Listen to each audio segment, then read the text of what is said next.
Byurokratiyani bartaraf etish davlatning xalqqa xizmat qilishga qaratilgan ustuvor vazifasi. Xalqaro forumda yurtimizda inson qadri uchun g'oyasi barcha islohotlarning asosini tashkil etayotgani, byurokratiyani bartaraf etish zamirida har bir qaror, har bir xizmat, har bir jarayon faqat inson manfaatlariga xizmat qilishi zarurligi ta'kidlandi. Pirovard maqsadimiz 2030-yilga qadar O'zbekistonni ortiqcha byurokratiyadan xoli bo'lgan hududga aylantirishdan iboratdir, dedi davlatimiz rahbari. 21-asrda axborot texnologiyalari va raqamlashtirish har bir mamlakat taraqqiyotining asosiy mezoni sifatida namoyon bo'lmoqda. Sun'iy intellekt endilikda faqat ayrim sohalar uchun emas, balki iqtisodiyotning barcha tarmoqlari, davlat boshqaruvi va kundalik yashash tarzimizga chuqur kirib kelayotgan fundamental omilga, zaruriy hayot zaruratlaridan biriga aylanmoqda va shu bois Prezidentimiz sun'iy intellekt bo'yicha xalqaro forumdagi nutqida ushbu yo'nalish taraqqiyotiga xizmat qiluvchi tashabbuslarni ilgari surdi. Mazkur forumlarda mamlakatimiz yetakchisi tomonidan bildirilgan yangi takliflar va istiqbolli loyihalar xalqaro ekspertlar, soha vakillari, jamoatchilik tomonidan qizg'in qo'llab-quvvatlanmoqda. Bugun hurmatli prezidentimiz juda ham katta dasturiga start berdilar. Ya'ni O'zbekistonda 30-yilga borib butunlay byurokratiyani bartaraf etish dasturi. Hozirgacha kelib ko'p xizmatlar raqamlashtirildi. Mana hammasi telefonda, mana soliq.uz dasturi bo'ladimi yoki gov.uz dasturi orqali ko'plab xizmatlarni biror joyga bormasdan bemalol biznesni boshlashdan tortib to o'zingiz qanaqadir kundalik uchraydigan shu insonlarda shaxsiy qanaqadir masalalarni yechishga qaratilgan davlat xizmatlari ko'rsatilmoqda va buni qulaylikni hammamiz sezyapmiz. Bu millionlab odamlarning vaqtini, milliardlab bu mablag'larni tejash imkoniyati ham beradi va eng asosiysi hozirgi kunga kelib mana ko'rib turibmizki, hayot tezlashib ketyapti va byurokratiyaga qarab qoladigan bo'lsak, bu degani rivojlanishimiz oddiygina tilda to'xtab qoladi. Shuning uchun albatta biz ilg'or davlatlardan o'rganishimiz kerak. Shu jumladan Birlashgan Arab Amirliklari ham juda ham katta tajribaga ega. Men ham o'zim u yerga borganda ko'rgandim. Hamma jarayonlarni ular raqamlashtirib tashlaganda, xavfsizlikdan tortib to ta'limgacha shu masalalarni, shu jumladan mana shu ekologiya sohasiga keladigan bo'lsak ham, bu yerda ham juda ham katta imkoniyatlar bor. Mana bitta narsa, mana AI, sun'iy intellekt to'g'risida ko'p gapirilyapti. Sun'iy intellektni biz turli sohalarda joriy etadigan bo'lsak, bu elektroenergiya bo'ladimi, qog'oz bo'ladimi, demak suv bo'ladimi, ya'ni inson hayotiga kerakli bo'lgan eng muhim tabiiy resurslarni tejashga va tabiatga zarar keltirmaydigan faoliyatni yo'lga qo'yishimiz imkoniyati bor. Bu narsalarni tezkorlik bilan boshlamasak, biz kechikib qolamiz. Bizlar o'sha yetakchi davlatlarning safiga qo'shilmoqchi bo'lsak, bu ishlarni biz tezkorlik bilan, tizimli, aql bilan joriy etishni bugundan boshlashimiz kerak. The United Arab Emirates and Uzbekistan has had a long-standing friendship. Birlashgan Arab Amirliklari va O'zbekiston uzoq yillik mustahkam do'stlik aloqalariga ega. Biz 2019-yildan boshlab to hozirgi kunga qadar birgalikda davlat boshqaruvi samaradorligi va davlat xizmatlari sifatini oshirish bo'yicha ko'plab loyihalarni amalga oshirdik. Shuningdek, O'zbekistonda mGov Award tanlovi yo'lga qo'yildi. Bu tashabbus davlat xizmatlari sifatini yaxshilashda yoshlarning innovatsion ishlanmalari, g'oyalari va ilovalarni joriy etishga qaratilgan. Biz kelajakda ham birgalikda yangicha tashabbuslarni yo'lga qo'yib, O'zbekiston va Birlashgan Arab Amirliklari xalqlarning farovonligini oshirish bo'yicha innovatsion loyihalarni ilgari suramiz. Bugun O'zbekiston prezidenti byurokratiyaga barham berish forumida ishtirok etib yangi dasturga start berdi. Zero Bureaucracy dasturini O'zbekistonda qanday amalga oshirish mumkinligi bo'yicha fikr almashmoqdamiz. Birlashgan Arab Amirliklari va O'zbekiston hukumati jamoalari ushbu dasturning birinchi bosqichini amalga oshirish ustida birgalikda ishlaydi. Mazkur forumning bosh maqsadi esa ortiqcha tartib tamoyillarni yo'q qilish, fuqarolar va tadbirkorlar uchun qog'ozbozlik jarayonlarini kamaytirish, ularga xizmatlarni samarali, tezkor ko'rinishda taqdim etishdan iborat. Prezidentimizning nutqini eshitdik. Hozirgi kunda jamiyatimizda eng katta rivojlanishga to'sqin bo'layotgan bu byurokratiya bo'ladi. 10 yil oldingi qabul tizimidan universitet o'qish jarayoni va uni bitirib ketguncha bo'lgan xizmatlarni tahlil qildik. Oliy ta'limda eng ko'p uchraydigan bu talabalarga professor o'qituvchilarimizda bo'lgan. Hozirgi kunda mana shu byurokratiyani oldini olish, Buning uchun qabulni to'liq raqamlashtirilganligi, imtihon jarayonlari ham raqamlashtirilgani, mana onlayn tizimida o'qish imkoniyatlari shakllantirilgani, ayniqsa talabalarni o'qishga kirgandan keyin 40 dan ortiq xizmatlari bor. Bu xizmatlarning barchasi hozir raqamlashtirildi. Nima o'zgaradi? Birinchi navbatda byurokratiya orqasida demak korrupsiya ham bor. Demak, qayerda navbat bo'lsa, shu yerda demak talabalarimiz kimnidir qaysidir boshqa yo'llarni qidirishni boshlaydi. Buni oldi olindi. Ikkinchilar vaqt tejaldi. Bu albatta juda muhim. Eng asosiysi mana shu davlatga bo'lgan ishonch oshdi xalqimizning. Demak, yoshlarimiz, talabalarimiz, o'qituvchilarimiz o'ziga kerak bo'ladigan xizmatlarni raqamlashgan holda, sun'iy intellektlardan foydalangan holda olishyapti. Masalan, buni namunasi sifatida biz aytishimiz mumkin. Oliy ta'limda hurmatli prezidentimiz tashabbusi bilan Xemis dasturi ishga tushirildi. Bu talaba o'qishga kirdi, kirgandan keyin fanlar o'zlashtirishi, uning davomati, u keyinchalik amaliyotlarni o'tashi, ishga joylashish bilan bo'lgan barcha tizimlar hozir raqamlashtirildi. Тут очень глобальные изменения, реформы в стране. Mamlakatda juda keng ko'lamli o'zgarishlar, islohotlar amalga oshirilmoqda. Byurokratik apparatni qisqartirish bo'yicha ulkan ishlar bajarildi. Birinchidan bu raqamli texnologiyalar. Raqamlashtirish O'zbekiston taraqqiyotida juda katta rol o'ynadi. Bu jarayon qanchalik tez kechayotganiga hayratdaman. Hurmatli Shavkat Miromonovichning siyosati tufayli ko'p masalalar nafaqat tez hal qilinayotganini, muammoni bartaraf etish uchun turli normativ huquqiy hujjatlar qanchalik tez va samarali qo'llanilayotganini ko'rib turibman. Mamlakat rahbariyati barcha voqealar, jarayonlar va muammolarni to'liq nazoratida ushlab turibdi. Menimcha byurokratiya kamayib boryapti. Но меня поражает тот объем международных контактов, которые у вас есть. Meni O'zbekistonning xalqaro aloqalar hajmi hayratga soldi. Bu prezident darajasida, hukumat darajasida, biznes darajasida namoyon bo'lmoqda. Bu albatta O'zbekistonning mintaqadagi yetakchi o'rinlardan birini egallashini tasdiqlaydi. Eng muhimi, barcha aloqalar, uchrashuvlar keng yo'nalishlarda olib borilmoqda. Mamlakat jadal rivojlanmoqda va eng muhimi, barcha yo'nalishlarda rivojlanishda davom etyapti. Byurokratiya eng qadimiy hodisalardan. U biz bilan tug'ilmagan, afsuski, ko'plab davlatlarda, ko'plab sohalarda mavjud. Eng muhimi shundaki, bugun shunday yuqori darajada byurokratiyaga qanday qarshi kurashish, uni imkon qadar kamaytirish uchun qanday vositalardan foydalanish bo'yicha ochiq muloqot o'tkazildi. Biz biznes rivoji haqida gapirdik. Biznesga erkinlik kerak, ya'ni qonunlar ochiq, barqaror bo'lishi, murakkab, turli chalkashliklarga ega bo'lmasligi zarur. Aynan mana shu omillar byurokratiyani bartaraf etadi. Shu bois men ishonamanki, bugungi forum, bugungi tadbir juda muhim va ahamiyatli bo'ldi. Prezidentimizning yoshlar bilan uchrashuvlari bu bizning yoshlarimizga juda katta motivatsiya beradi. Chunki har safar uchrashuvda prezidentimiz yoshlarimizga yuqori marralarni belgilashi, doim o'zlarining ustida ishlashi, doim chet tillari, yangi kasblarni o'rganish bo'yicha targ'ib qiladilar va bularni ko'rib, bu yoshlarimizning muvaffaqiyatini ko'rgandan keyin uni ketidan yana boshqa yoshlarimiz ko'payadi. Shuning uchun ham mana birinchi 1 million sun'iy intellekt yetakchilari degan vazifa qo'ygan edilar. Ana endi uni hozir 5 millionga ko'paytirmoqchi. Ya'ni bu nima degani? Endi butun dunyoda sun'iy intellektni biladigan va sun'iy intellektdan foydalanmaydigan odamlarning orasida raqobat bo'ladi. Prezidentimiz ham shu 5 million yoshlarimizga sun'iy intellekt bo'yicha haqiqiy bir ekspert bo'linglar, haqiqiy lider bo'linglar degan vazifani qo'yibdilarki, ertaga ular xoh doktor bo'lsin, xoh quruvchi bo'lsin, xoh bir muhandis bo'lsin, qaysi sohada bo'lsa ham sun'iy intellektdan foydalanishni yaxshi bilsa, o'sha sohada raqobatbardosh, muvaffaqiyatga ega bo'lgan yaxshi mutaxassis bo'lishadi. Prezidentimiz juda katta vazifa belgilab berdilarki, ajdodlarimizga munosib avlodlarni yetishtirish masalasini. Shuning uchun ta'limda bo'layotgan o'zgarishlar, oldin masalan bog'chada o'rin topish qiyin bo'lgan holatda hozir deyarli hamma o'zini farzandiga bemalol yaxshi bog'cha topish imkoniyati borligi. Aynan Birlashgan Arab Amirligi bozorida ishlayotgan startaplarimizni ham ko'rsatishga muvaffaq bo'ldik.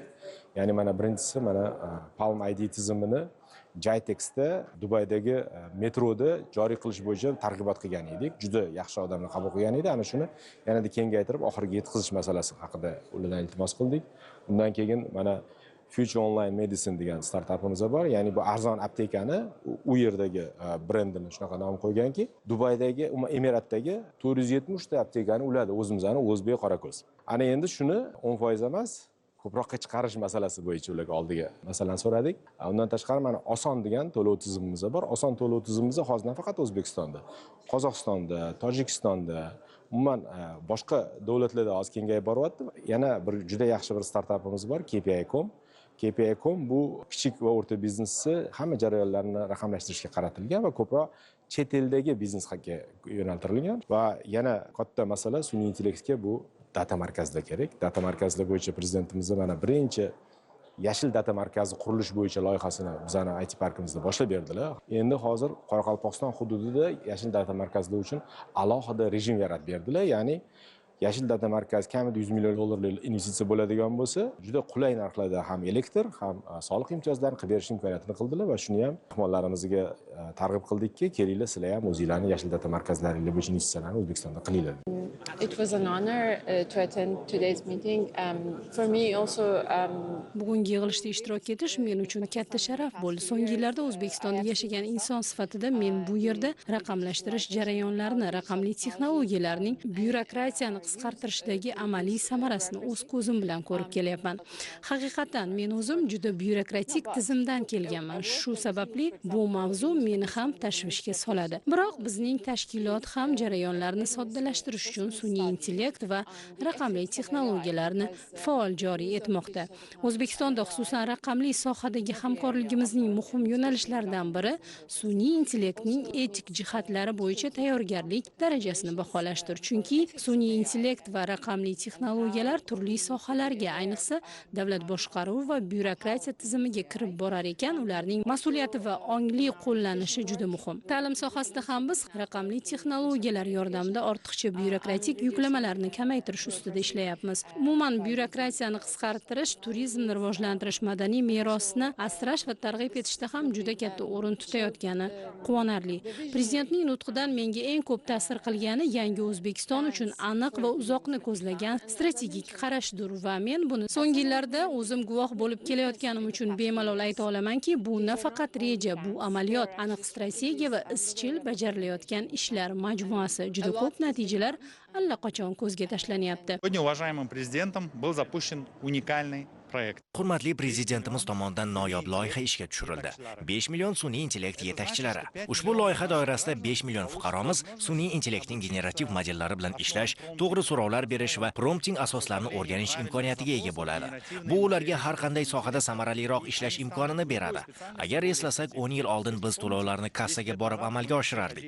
Endi har bir insonning cho'ntagida gadjet bor. Har bir kishi to'lov qilishni o'rganib ulgurgan va bu juda ko'p vaqtni tejaydi. Sun'iy intellekt esa bu jarayonni yanada tezlashtiradi. 5-6 soat ketadigan ishlarni endi bir necha daqiqada qilish mumkin. 5 million bu juda katta raqam. Har bir oilada 1-2 kishi ushbu ko'nikmalarga ega bo'lib, butun respublikamizni qamrab olish mumkin bo'ladi. Hurmatli prezidentimiz ta'kidlaganidek, sun'iy intellektni iqtisodiyotning barcha sohalarida qo'llash natijasida yalpi ichki mahsulot hajmiga kamida 10 milliard dollar qo'shilishi kutilmoqda. Yana bir muhim yangilik, loyiha jadval bo'yicha muvaffaqiyatli amalga oshirilmoqda. Fevral oyida shartnoma imzolangan, tender jarayonlari o'tkazilmoqda. 2026-yil fevralda esa katta klaster ishga tushadi.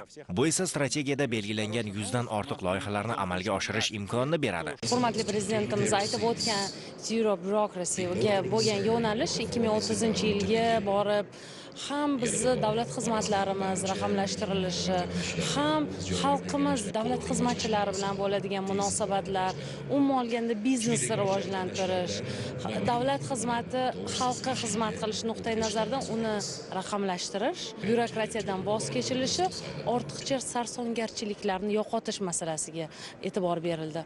Bu borada davlatimiz rahbari aynan qilayotgan barcha strategik harakatlari ham, qabul qilinayotgan farmoyishlari ham, aynan el-yurt media jamg'armasiga berilgan bu boradagi vazifalar ham hamohangligini ko'rishimiz mumkin. Biz hozirgi kunda dunyoning nufuzli universitetlarida stipendiyantlarimiz axborot kommunikatsiya, bu sun'iy intellektni boshqarish, faqat iqtisod yoki faqat biznes boshqaruv emas, bu sun'iy intellekt bilan integratsiyalashgan yangi dasturlarda o'qib kelishi xalqqa xizmat qiladigan va davlatda harakatlarini aynan raqamlashtirish orqali yengillashtiradigan, osonlashtiradigan tizimga qarab boryapmiz.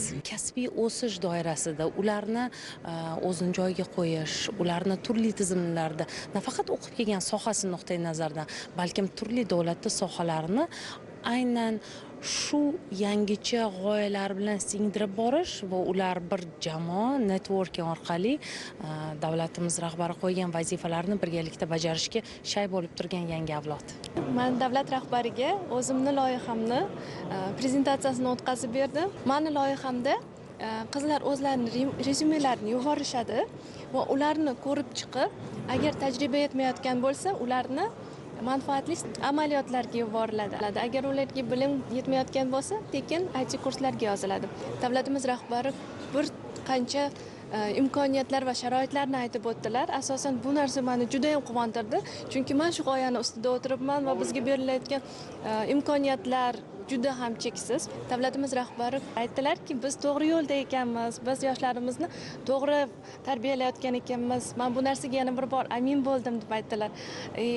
Nimaki yordam bo'lsa, nima bo'lsa, yordam qo'lini cho'zishlarini aytdilar va bu bizga juda katta motivatsiya bo'ldi. Hurmatli prezidentimiz hozirgi ma'ruzalarida juda yuksak maqsadlarni qo'ydilar, chunki haqiqatan ham byurokratiya bu yangi O'zbekiston oldidagi juda katta g'ov.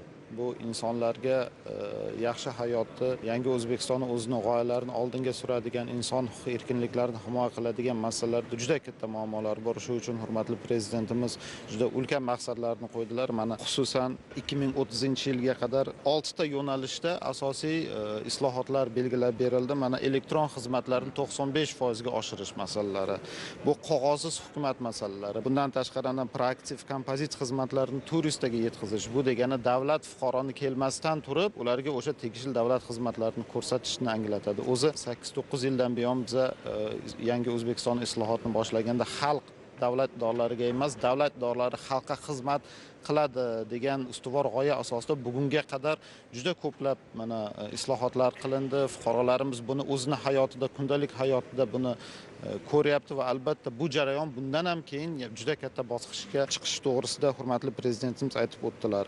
Bundan tashqari mana interaktiv xizmatlarni ko'rsatadigan yagona o'sha MyGov.uz portali, boshqa portallarga sun'iy intellektni joriy qilish, albatta buni hamjihatlik bilan boshqa davlat idoralari bilan birgalikda biz albatta bunga o'sha 2030-yilga qadar erishish bo'yicha zarur choralarni ko'ramiz. Javohirning bunday qarasa mana jahon kubogiga sohibi bo'lishi bitta, lekin prezidentimiz 3 marta e'tibor qildi. Mana o'zi bilan gaplashdi, o'sha katta minbardan yoshlar bilan uchrashayotganda olimpiada ochilishida ta'kidladi. Bugun mana shunday bir katta forumda xorijiy mehmonlar ishtirokida buni aytishi, bir paytlar o'sha 1 millionchi dasturchi joriy qilayotgan paytda prezidentimiz o'ylagan, shu amalga oshadimi yo'qmi deb. Hozir bizda intellekt mana qanaqa ketdi hozir. Endi 5 million bo'layotganda mana shu Javohir misolda aytayaptiki, bizning bolalarimiz shu salohiyatga ega. Hali biz sun'iy intellektda jahon mamlakatlarini quvib o'tamiz degan gapni ishonch bilan aytyapti. Xudo xolasa amalga oshadi. Biz oilamiz bilan juda ham xursandmiz. Prezident hozir men yonimga kelib o'sha Javohirni buni asrang, chempion bo'ladi deb o'zlari yana ta'kidladilar. Men aytdim, muhtaram prezident, albatta bo'ladi. Olgan motivatsiyasi o'zi yetarli. U aytaman hali uzoq marralargacha yetib ortadigan motivatsiyani oldi. Endi o'ylaymizki, yurtimizda bu faqat Javohirga berilgan e'tibor emas.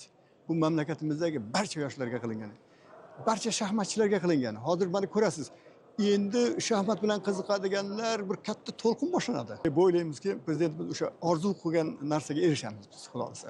Men juda ham xursandman, juda hayajondaman. Hurmatli prezidentimiz tomonidan taqdirlandim. Albatta bu taassurotlar o'zgacha bo'ldi. Harakat qilaman bu yutuqlar bilan to'xtab qolmaslikka, sababi hurmatli prezidentimiz o'zlari aytdilarki, sen hali menga toj olib kelaman deb va'da bergansan dedi. Endi albatta biz o'zbek shaxmatchilari astoydil bu narsaga erishishga harakat qilamiz va qo'limizdan kelgan barcha imkoniyatlarni qilamiz deb o'ylayman. Prezidentimiz biz yoshlarni har doim qo'llab-quvvatlab kelganlar, har bir yutuqimizni eslab, har doim xursand qilib kelganlar. Buning uchun chuqur minnatdorchiligimni bildirmoqchiman. Albatta bugungi kundan juda ham katta motivatsiya oldim. Keyingi o'yinlarimda ham, keyingi musobaqalarimga ham harakat qilaman. Nomzodlar musobaqasiga bor kuchimni yig'ib, o'sha yerda ham g'alaba qozonib, jahon toji uchun kurashga chiqish kerak. Prezidentimiz bugun ko'ksimga taqqan medal menga juda ham katta ishonch berdi va bu keyingi o'yinlarga katta mas'uliyat ham berdi deb o'ylayman va harakat qilaman o'zimni keyinchalik ham ko'rsatishga. Uzbekistan is very progressive in the advancement of AI. O'zbekiston sun'iy intellekt sohasini rivojlantirishda mintaqada ilg'or davlatlar qatorida turibdi. Bugungi sun'iy intellekt forumining o'tkazilishi ham bunga yaqqol misol bo'ldi. Bu muhim tadbirda ishtirok etayotganimdan mamnunman. Hozirda biz O'zbekistonda va dunyoning turli hududlarida aynan sun'iy intellekt texnologiyalarini joriy etish bo'yicha bir qator loyihalarni ko'rib chiqmoqdamiz. Mamlakatingizda bu sohada beqiyos salohiyat bor. Ayniqsa yosh avlod juda iqtidorli. Ular muhandislik, matematika va fizika kabi asosiy ilmiy sohalarda yuqori malakali bo'lib, bu sun'iy intellektning rivojlanishi uchun mustahkam asos yaratadi. Prezidentingiz tomonidan ushbu yo'nalishni qo'llab-quvvatlash esa strategik ahamiyatga ega. Bu mening O'zbekistonga ikkinchi tashrifim bo'lib, so'nggi 6 oy ichida O'zbekistonda katta ijobiy o'zgarishlar yuz berganini o'z ko'zlarim bilan ko'rdim. Yoshlaringiz allaqachon juda iqtidorli va men ishonamanki, sun'iy intellekt sohasidagi rivojlanish ularni xalqaro maydonda munosib natijalarga erishishiga imkon beradi. Prezidentimizning tarixiy bu tashabbuslari 1 million dasturchi loyihasining uzviy davomi. Davlatimiz rahbari aytdilar-ku o'zlarining nutqlarida, bizda bunga asos bor, sabab bor tagida. Javohir Sindarovgacha mana 19 yoshda jahon kubogini olganligi, shaxmat bo'yicha jahon kubogini. Prezidentimiz shunaqangi katta sarmoya kirityaptilarki, karrasiga o'sish bo'lishi uchun, karrasiga katta biz natija ko'rsatishimiz uchun bitta eng muhim masala mana bugun hukumat ishlari bo'yicha vazir ham ta'kidlab o'tdi. Birlashgan Arab Amirliklari O'zbekiston eng to'g'ri strategiyani tanlagan. Nima eng to'g'ri strategiya? Data sentrlarmi yoki internet tezligimi yoki kapitalmi? Yo'q, eng to'g'ri yo'nalish bu inson kapitali. Prezidentim shuni rivojlantirish uchun hamma imkoniyatlarni ishga solib beryaptilar. Va bitta chaqiriq bilan murojaat bilan chiqdilarki, marrani baland olinglar. Marrani baland olinglar. Dunyo ochiq. Xohlagan mamlakatinglar bilan xohlagan dasturlarni yo'lga qo'yib beryapmiz. Faqat bitta narsa. O'rnidan turish, harakat qilish, yurish, yugurish kerak bo'lsa uchish kerak. Men o'ylayman, hozirgi yoshlarda hamma imkoniyat bor. Bu imkoniyat bitta narsani kutadi.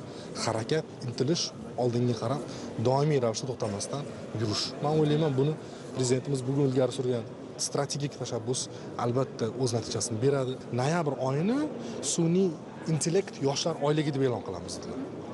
Ya'ni yoshlarimiz uchun prezident stipendiyalar, ya'ni sun'iy intellekt prezident olimpiadasi bo'ladi dedilar. Bu men o'ylayman cheksiz imkoniyat. Men o'ylaymanki, bugungi ma'ruzalari millionlab yoshlarga turtki, ilhom va katta rag'bat bo'ladi.